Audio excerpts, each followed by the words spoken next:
I recently learned that the phrase "pull yourself up by your bootstraps" originally meant doing the impossible.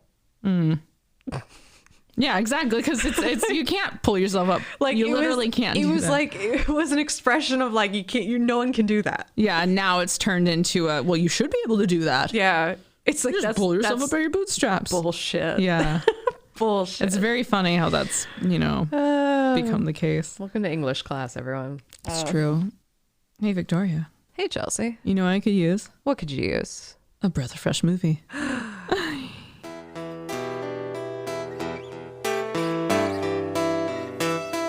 a movie I like to see.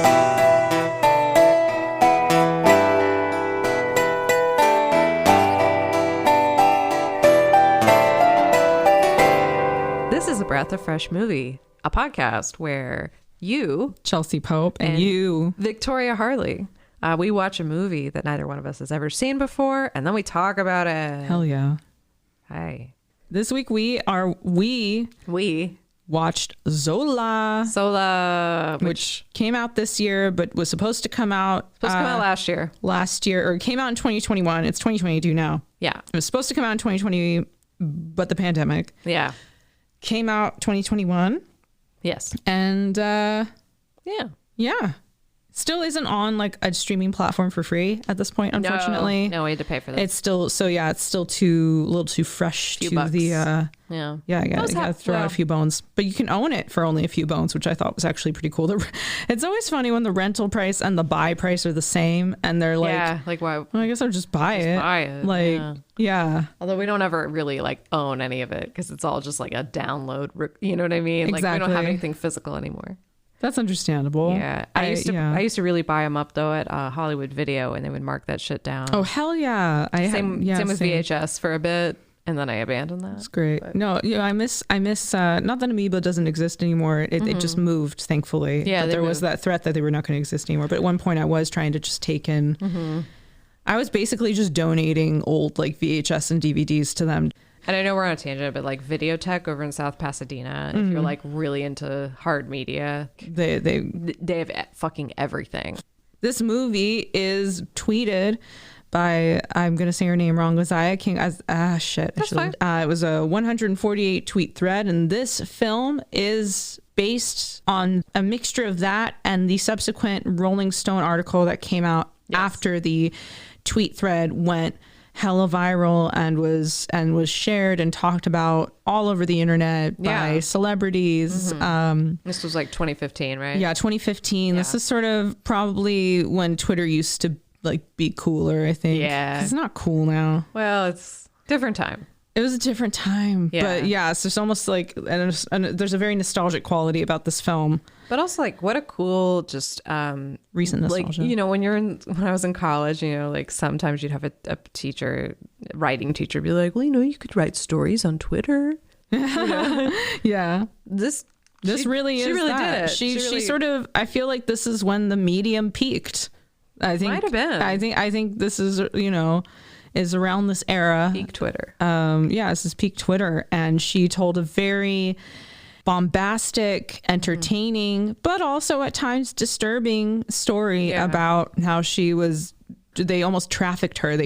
She was getting a breath away from being trafficked. Yeah, pretty much. She low-key got kidnapped. Yeah. She got coerced into this trip that turned into basically her being kind of held hostage. Yeah. And pushed into situations where she would need to, as the movie and the Twitter thread put it, trap, aka hook, aka sex work. Yes.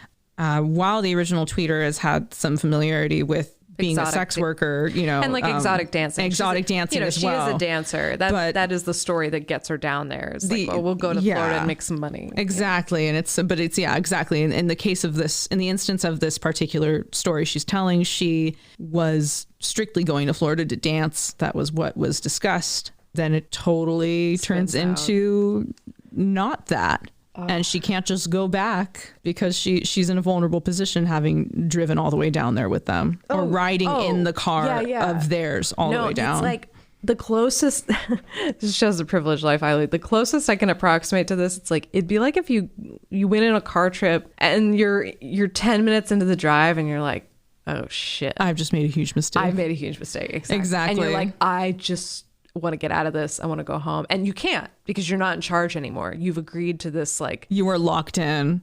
Yeah. I think I've said it to you before. I may have said it in this podcast, but if I can't leave whenever I want, I have to leave immediately. I completely relate to that. Yeah. I mean, don't like it. Don't hold me. I remember like visiting my sister in like Havasu. I agreed to carpool. Like my dad wanted to drive, and I just immediately felt trapped. Yeah, fucking sucks. It was terrible. Like, I mean, it sounds so melodramatic. It was not terrifying. It was inconvenienced. I was inconvenienced. This story was at times very terrifying. This was terrifying, and I think what's so interesting about this movie to me is that I was really struck by how much power these women had. Yeah. Like just from their bodies. Mm-hmm. But that power gets hijacked. Yes. You know, by somebody else who can intimidate and exploit. The pimp character in this is pretty pimpish, you know. Oh yeah. There are pimp. some very standard very pimp. sort of seemingly broad brushstrokes based on previous iterations of that occupation in the media, so to speak. But what I love about this story, you know, whether it was based on a Twitter thread or not, I mean, it is. The voiceover, though, it allows it to have voiceover in a more specific way. It's used as framework, which is one thing that makes this movie fun to watch, even when you're taking some hard medicine. There's always a spoonful of sugar throughout this whole movie, and it's the framework of the tweets. This movie is fucking funny. Yeah, it has the attitude of that tweet thread. Yeah, you know, like in a film. And I was tense like the whole time. Yeah. Because I truly didn't know what was going to happen. I was very scared for her. I was scared for both the women involved.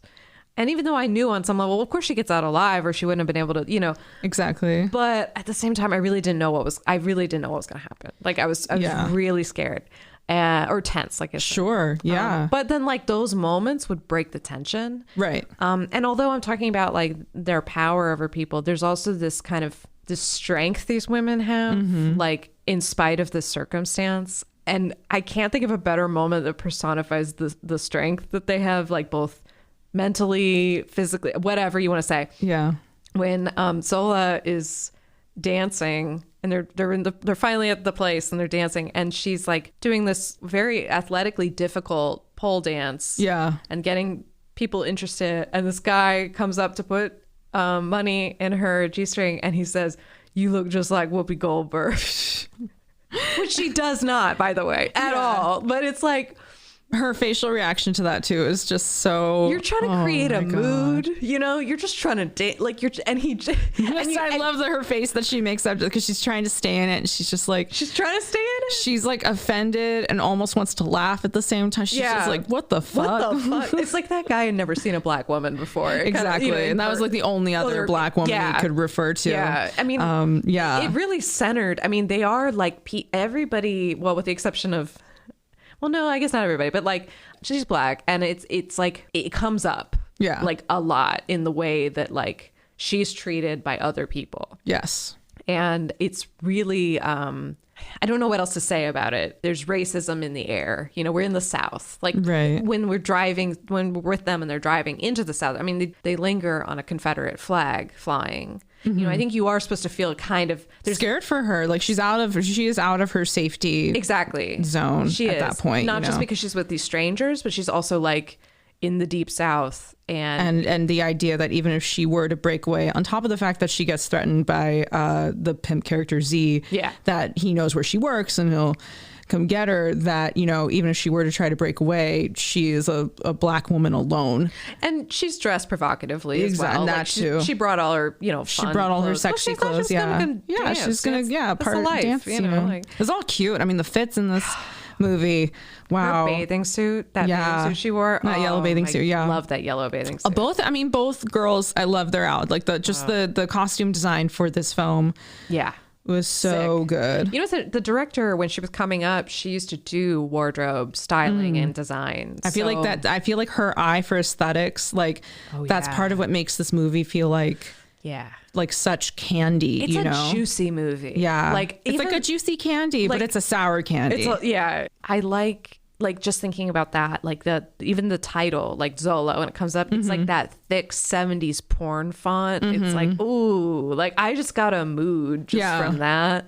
But then I really love just the other title details of when you're establishing what time it is and what day it is. It's done in that same font that you would see on an iPhone. On a tweet, telling you when a tweet was. Oh, absolutely. I mean, yeah, we've already skipped first impressions, I guess, maybe, but unless you want to kind of say like what just sort of your immediate reactions were. I mean, I think I said it, tense, but laugh. Yeah, like tense but laugh. Yeah, and that tension is part of what provokes some of that laughter. Yeah. And also, I had no idea Nicholas Braun was in this.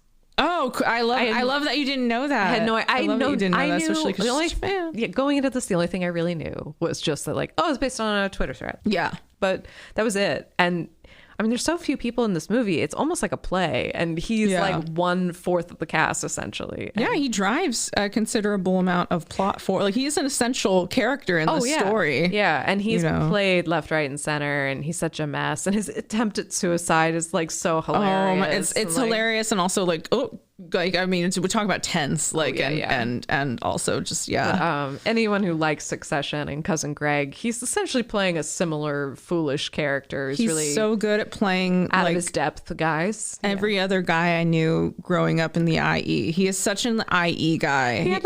He also had that awful chin strap. Yeah. Hannah Montana. Like, he's just trying to like, I love these movies. I'm gonna do these just like this. I'm gonna make movies like these. He's kept calling them movies. These like dumb, like little the videos, like vines. Basically, is probably what he was playing.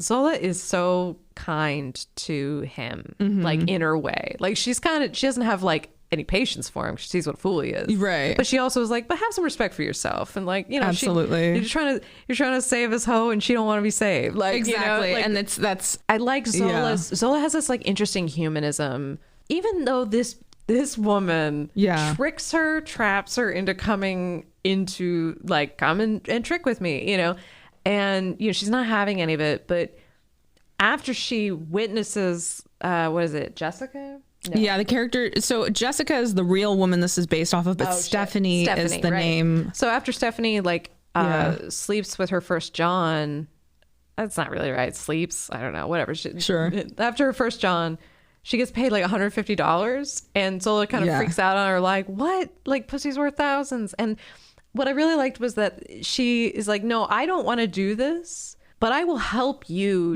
do better. Now, I don't know how much I know that's somewhere where the story starts deviating in like the versions that are told in that Rolling Stone article you were talking about. Exactly. Yeah. And they even represent that, right, in the movie where they, at one point we cut into like a sequence story. That's Stephanie's, which is so comically, like, it's very cartoonishly done to the point where I feel like the director's trying to send the signal of like, this is like, this girl's look at this silly girl trying to she's literally dressed like she's this business like I'm a Christian. I was there because there were people to be saved. That to me was like classic leaning into your white privilege when you need to like face a judge. Exactly. She looked like she had dressed up like she was going to court. And I loved at the same time that's the girl is talking, I'm a Christian and I would never do this, but then all the guys just wanted to sleep with me because I was better. I was number 3 why she's a jealous bitch. But she was also just jealous of all the players. Like, she was basically saying she did do it. Yes. I would never do that. I'm a good girl. But if I did, they would totally want me more. But they wanted me more, so she was jealous. No, I fucking love that. But there's something, there's that the woman's messed up, and she also has a child, and there's a lot of justification. Like, the idea is that she is in real life she was coerced by the baby story. That's how Zola was coerced. But in this movie, it's sort of played off like it's going to be like just a fun hangout, and I really liked sort of the direction this movie took, at least in establishing what sort of rose-colored lenses that Zola had on for the character Stephanie. It's almost it's as though they fell in love. It really that moment. Oh, the way she feels so charmed to me. Oh, damn, girl, your apples look like titties, and she's just your apples look like titties. Damn, they look like or your titties look like apples. You get it. Sorry. Yeah, no, I love it. No, there's that part where I know. Just like I'm like now picturing apples in the shape of titties. Titty apple. Titty-shaped apples rubbing it. Growing no off one's trees. eating these, but they're selling out. They're selling like crazy. Yeah, but no one's eating them. They're just holding them. Yeah, they're just holding them, suckling them a little bit, fondling them. No, sorry, what were you saying? There's just that part where she makes the comment about how her titties look like apples, and the actress Taylor, by the way, I just want to say a lot of great nonverbal acting, but especially from her, like she just sells a look. Oh yeah. So like she serves so many looks. No, she's just a great like in her face in that moment you see very unironically her just being like, I want to be your like I like you back, like and then they hang out and there's this whole montage as though they're turning into besties / she maybe has a like it's sort of implied maybe she's got a crush on her. And like they dance and there's an ambiguity to it. Yeah, there's definitely like there's a romantic quality to it, because then it's like she's sitting across from her boyfriend and then she just keeps like smiling and looking down at her phone, and like every time it goes off and she's tweeting and then like right. Yeah. Yeah. No, you're right. It is like an affair. It feels like a very torrid affair. Like and what's the whirlwind? Like exactly. Romance, right? Like to the point where it's like if you were starting to date a guy you were really into, and they're like, hey, let's go on this like 2-week camping trip together, and you're like, sure. You already want to go camping? Like actually, even the girl, she's like, what, damn girl, you just met me, you want to go on hoe trips together? And I'm like, but it has that vibe of like, I remember when I was dating a guy and he was like, we should go on like a road trip. We should, like, and I was like very into him. So I was like, okay, like, yeah, let's fuck yeah, let's go. Yes, I had a friend who had a similar experience or like they met somebody while they were camping.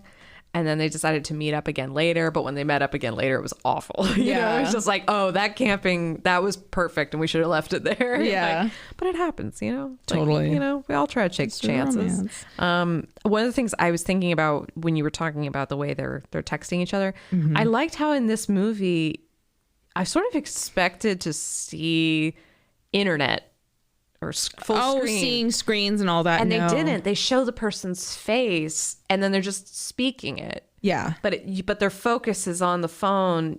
Like the camera's where the phone should be. And there was something really wonderful because it communicated the intimacy of it so well. Like, oh, they're speaking just to me right now. And I loved the way it was cut. Because, yeah, exactly. It did feel like, and in the trailer, I thought this actually looked like they were in the same room together when this exchange is happening. And I was like, oh, yeah, they do almost kind of look like they're looking at each other. Yeah, it's really cool. Like, and she does it too when she texts her boyfriend and he texts back. Like, and, that's kind of a painful moment because she's obviously full of regret. And he didn't want her to go. But she fucked him calm. So I fucked him calm. I love that. And we see that scene too. And she's like, in the moment, she's like, me and this white bitch, I'm gonna go to Florida with this white bitch. Like, it's just great. It's like, so are you funny? Close? And she's just like, no.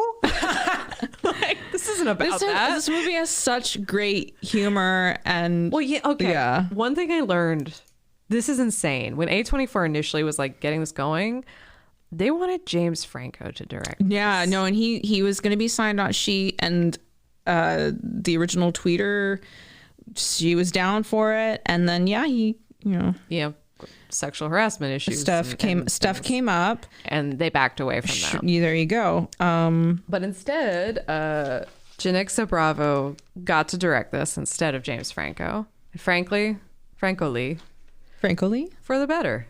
I think I fully agree. She's fucking awesome. I think this is, I think it makes so much more sense. A female director makes sense for this film. Female director telling a female story, a female woman a woman of color telling a woman of color story. Yeah. She's Jewish and Latina, born in New York. Her parents were Panamanian immigrants, and she spent a lot of time going back and forth between Panama and Brooklyn, New York. So she attended the Playwrights Horizon Theater School, which is part of Tisch.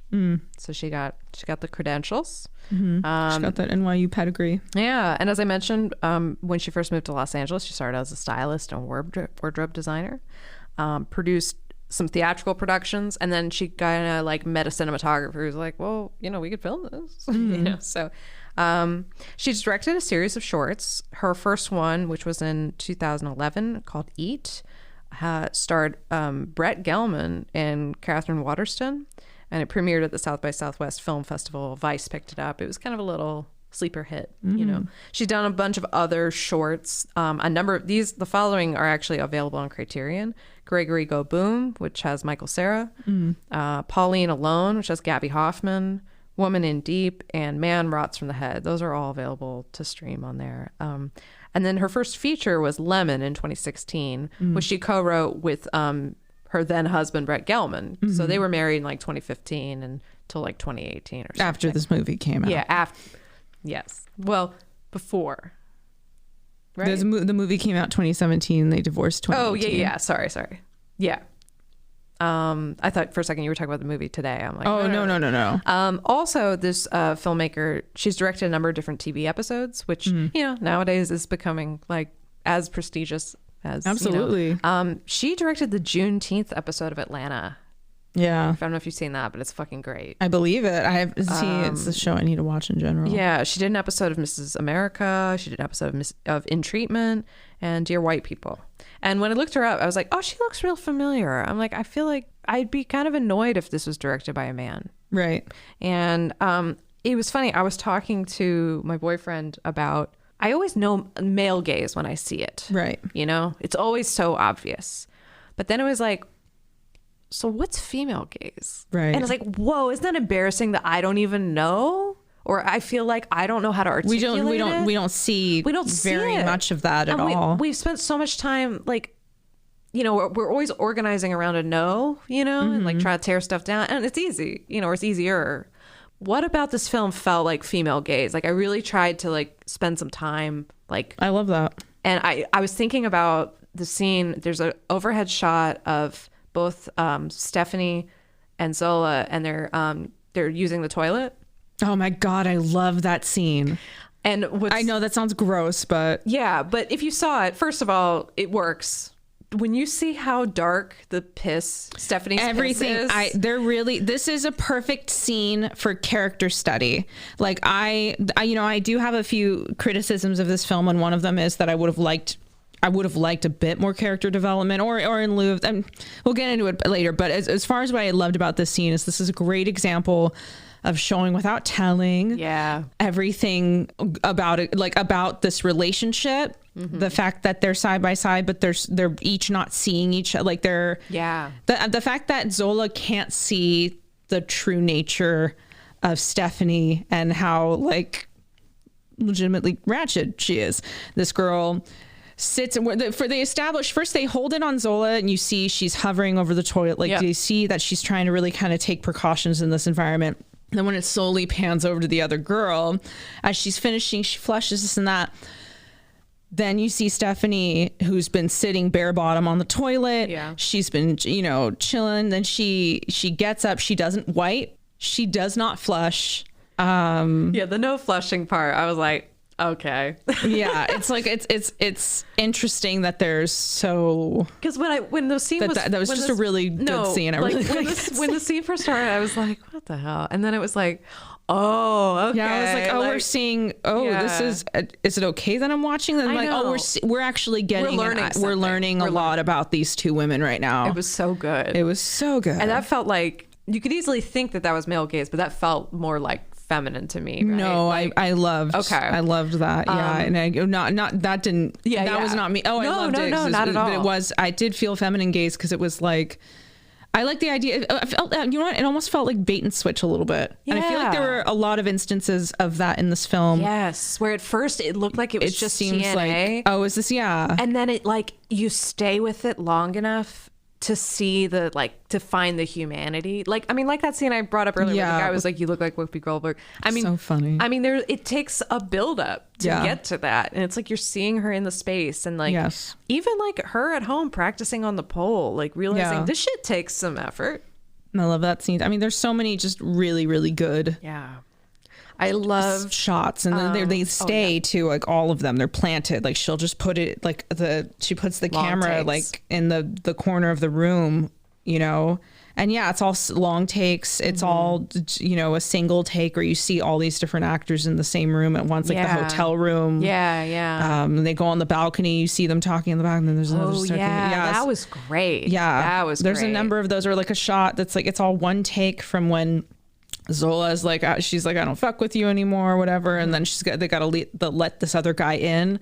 So then it pans over to her going to open the door, then the guy examining her and being like, I didn't order a black one. She's like, I just fine, whatever. And then all of that was one shot. Yeah. I was like, it's pretty great. She's very economical. Oh, yeah. No, we should, you know, this is someone to watch, I think. She's, I'm going to watch all she's her shorts. Nominated for this movie got hella nominated for the Independent Spirit Awards. And I hope this at least gets something. I hope she gets something. Yeah. As far as breakout. She's genius. Like, she was great. This was so good. I also loved that scene where in the dressing room that stripper is leading them in prayer. Yeah.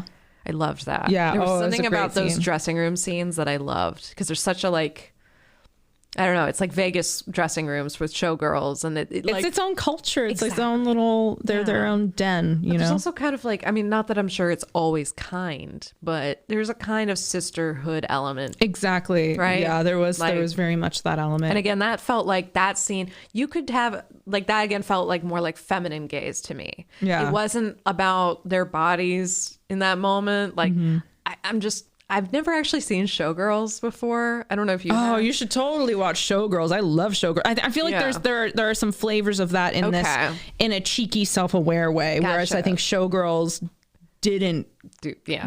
I think I guess I'm just thinking about like if a dude was like setting up a shot. I'm not all guys. I'm not trying to sell you all out. But you know, like, oh, we're gonna do a scene in the dressing room for a strip club, and it's like eye roll, you know, like of course you are, you know. Not that it can't be done. It's done. I'm thinking of actually now like strip club or showgirl dressing room scenes. Like you could make a long list. Actually, I feel like that's kind of becoming like a trope in a way. I don't know. Usually it's an opportunity to see behind the good set dressing. Like it's eye candy opportunity. I think the visual element and pretty ladies and what have you. Around. I think people. They can't resist. Yeah. Got to do a scene in there. You got to do a scene in there. I'm just thinking about the killing of a Chinese bookie. There's like he runs. I don't know. There's so many. Yeah. One could do a supercut. We won't, though. The other element I really enjoyed was the use of montage. And that montage of all the different Johns. Oh, my God. Perfect. All those Peens. Oh my god. Oh my god. The reveals of them just like bloop. And all the guys too are just like so homely and and again that felt like more feminine gaze again because it was like the view from underneath. Yeah. How this is our view. This is how stupid you look. Like and we don't give a shit. Yeah. Like, you know, it's like again the power. Like women's power is like so much what this movie feels like it's about. Yeah, I totally agree. I love that. That was such a, that scene was just such a great example of that. It was not just good montage. It was also like they were using split screen in a really fun, scrolly way. Again, and there was like, great visuals. And there was like the little heart on the whatever that fucking massive dong. Yeah, was. Like so it's so funny. Like this has such a light touch of internet. Like you don't necessarily have to know that it's based on a Twitter thread at all. I think it enhances it to know that, but just as a story, and it's a fascinating story, and visually it's great. It works. One of my main criticisms, I have to lay it out. Diverge from your opinion here just now, is that I feel that I felt, even knowing the context of the Twitter thread and the Rolling Stone article, I was without an ending. Like they just drive off. I didn't feel an adequate amount of sort of closure to this situation. It still felt like she was potentially still in danger and just there. I didn't see I can understand. I can see the arguments of otherwise. Like, she was verbally told, like, yeah, we're going to take you home. And then it is sort of just, yeah, I think it's a reasonable critique. It definitely is. I don't feel I'm alone on that. No, I don't think so either. I think for me, it was like Odysseus is like, she just has to get home and that'll be the end. Whenever they're getting home, that'll be the end of this horrendous whatever. And that is the end. And you know, you could argue that like that feeling is perhaps the feeling she had walking away from that experience, just like, bewildered, and it's over now. And what was all that? And maybe. No, I totally get that. I'm taking a You're not wrong. You're not wrong. And I'm sure this is like all part of Janix's like thought process behind making that. I'm not a filmmaker. I'm just someone who watched the movie and then it ended and I felt dissatisfied. Yeah. Even though I went in like guns blazing wanting to like this. I think that's also part of it too. My expectation was 10% too high because the trailer was so fucking good. See, I went in completely blind. Like I said, I mentioned earlier, I knew it was about Twitter. That's it. Like, so it just, it was, from that experience, it was fresh as fuck. Like, and really enjoyable to watch and funnier than I thought. And I watched it with my boyfriend. He was laughing too. I think he really enjoyed. Yeah. I mean, all those things we were referencing as like being like feminine gaze. I feel like he was enjoying that. Yeah. Like, men want to see themselves reflected, you know? Yeah, and they know how pathetic and gross they are. Yeah. Sorry. Yeah. Male listeners, you know. We love you. We love you too. It takes all types. Yeah. We need everybody on board. We want every member of the Montage. Yeah. Every guy in the Montage. This was a really, really fun movie. I would consider moving this up to like a 4-star Letterboxd review. I put it down to 3.5 because 1, I was dissatisfied by the ending, and 2, I felt your like face changed as you were really like, I watched like your eyes narrow a little bit. Like, no, I don't know. Well, I was just kind of thinking through sort of my original criticisms of this film, and I still feel it's valid. Were just that there were moments that I felt there could have been even more. Like, I felt like it almost, it was so visually great, but there could have been even more humor. Like, they could have stretched out the story even more. More could have happened, or more could have been said. I don't know. It's very economical script wise, but simultaneously, and I mean, again, you know, it's based off of the tweets, and I get that. But there were also liberties that were taken in this film that made me think, well, you could maybe taken like 10% more liberties to just kind of round it out a little bit more. Sure. Yeah, I hear you. Right. If we're not going to stick to the thing, you were mentioning the screenwriter is Janixa and Jeremy O. Harris being the co-writer who also wrote Slave Play, which got 12 Tony nominations when it came out. And so it's all well done. I have to acknowledge and let that reflect in my response to this film that I was ultimately dissatisfied. Totally fine. And there were certainly moments that I also felt I felt there were missed opportunities throughout this film where I wanted it to just go 10% further and it like, if we were to go through it, just depending on whether it's like that initial meet cute moment was like fantastic, like everything up through that, like in that restaurant scene, up through her meeting the girl, and then they have that time together, and then she's so like enamored with that girl that she's clearly distracted, and then it leads to this hoe trip, and then once they go on they get in the car to the hoe trip. I think just there was a combination of a lot of like scenic, intentional dead space, but I don't know. I understand. Yeah. How do I articulate that? I wanted more. I'm mad at this movie because it didn't get, I wanted more movie. That's what it is. A sequel, maybe. I know, and I'd say it's a breezy 90 minutes, and I'm mad that it wasn't a full 2. Yeah. And I never say that. Yeah. Yeah. I mean, it's layered. It moves fast. Sure. I guess I wouldn't have minded seeing. I get how, you know, you're supposed to feel. I guess you're all totally valid in like the bewilderment at the end, that bewildered feeling. Yeah, I felt bewildered. But I also, I think it would have only enhanced the film to have seen a bit more of a resolution. Yeah, I personally think it would have been, that would have been really cool. Completely understand. I don't know. Like, I'm an asshole. Like, don't listen. Oh, you're entitled to your I just opinions. think, but I did still really, really enjoy it. I did still think it was extremely entertaining from top to bottom. Yeah. And what is the whole thing like? You want to hear a story about how me and this bitch fell out? It's kind of long, but full of suspense. Really was full of suspense. I love that opening shot too, of just seeing those two girls getting ready, and getting then we ready. we echo and come back to that later. Yeah. That's also very like kind of female movie making. Not to like generalize about women filmmakers, but I had a the only film professor I ever had. Sure. Talked about how men will make like a film that like has a traditional kind of climax. It's like it's like their sexuality. It's just up, and then it's falling action. But women, their stories sometimes begin at the end or begin in the middle, or it's more cyclical. You see more of cycles, which is also like how female orgasm, when it's really going well, also echoes, and you can get it to bounce. Right. It's like, just saying for anyone at home. I think it's actually a really great analogy that makes me appreciate this film more, is hearing it in that storytelling context, because it is sort of a very limiting idea that stories only should have this linear. No. That's just only down. one way to tell a story. Yeah. It's a traditional, like it's a very traditional Western thing. I mean, not exclusively Western, but in school when you're taught like, rising action, climax, falling action, denouement, all that shit. There's other ways to tell stories.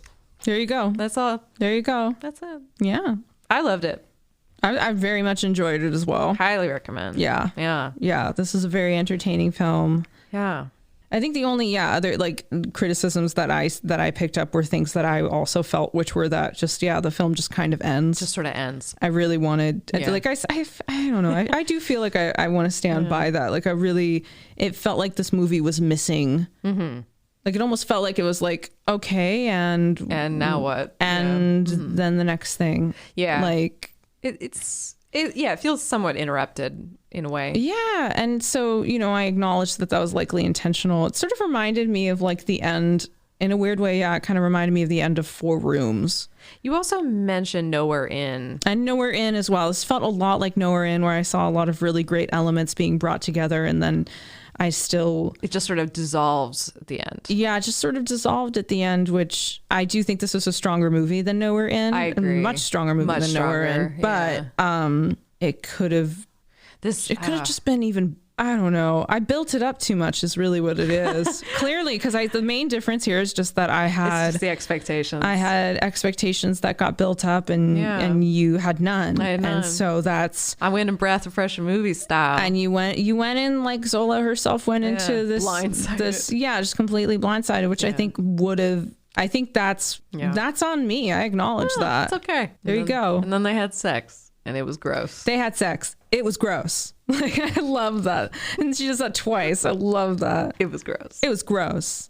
And just so defiantly too. It was gross. This is her voice. This is her point of view, and I'm happy to be in it. Yeah, that's how I felt. I was like, enjoyed. I want to hear everything. Yeah. I'm in your power right now. Mm-hmm. So cool. No, she told a good story. Hell yeah, she told a very good story. We love a good story. Thanks for that. Thank you, Zola. Yeah, thank you for the story. Good movie. Thank you to you at home for listening. Yeah. And then shout out to the actors as well. We never mentioned them. I have their names. Wait, no, maybe I don't. Oh my God. I found it. Okay, cool. I lied again. I lied twice. Yeah, you did. Which means I was actually telling the truth. So the cast, Zola is played by Taylor Page. Stephanie's played by Riley Keough, I think. That's a rough one. Looks Irish for sure. Coleman Domingo played X. Who we don't know his name for the longest time, but the pimp, and of course Nicholas Braun playing Derek. Yeah, and there's some other cast members too, but really it's like a play. Making shmoney. Yeah, it just really focuses on those four mostly, and it was painful. Yeah, painful. I want to make movies like these. Yeah, that dude was like taller than the car they were in. He was so tall. He is a beanstalk. How tall is Nicholas Braun? Don't know. I read somewhere though that he lied about his height, like to make it sound like it was less. Oh yeah. Yeah. And somebody posted something on Twitter recently about him it was like, do you ever just Google like headlines about Nicholas Braun? And it was a collection of 4 headlines that were all kind of like, I've never been in a long relationship, or like it was all these things that just felt like, oh, this guy's lonely. Aww. he He's got big cousin Greg energy. He's got big cousin Greg energy. Yeah. I guess like the people on Succession said that as far as actors who are the most like their characters is like without question, it's him. Really? They were all like unanimously like, oh yeah, he's the most like his character. Wow. Like, I'm not saying I'm sure he's not literally like his character. No, but like that kind of like sweet, although he's getting conniving. I don't know. How do you lovingly sue someone? Yeah. How do you say like, I love you, but I am taking legal action against you? I'm not familiar with this IP. I'm not familiar with that IP. Should I chug it? Yeah, I'll chug it. Yeah, I'll chug it. It's so funny. All right. Well, please leave us a review on Apple Podcasts, iTunes, wherever the fuck you can leave a review. Please leave one. 5 stars, please. And you can follow us on Twitter, Instagram, and Letterboxd at Fresh Movie Pod. Bingo bango.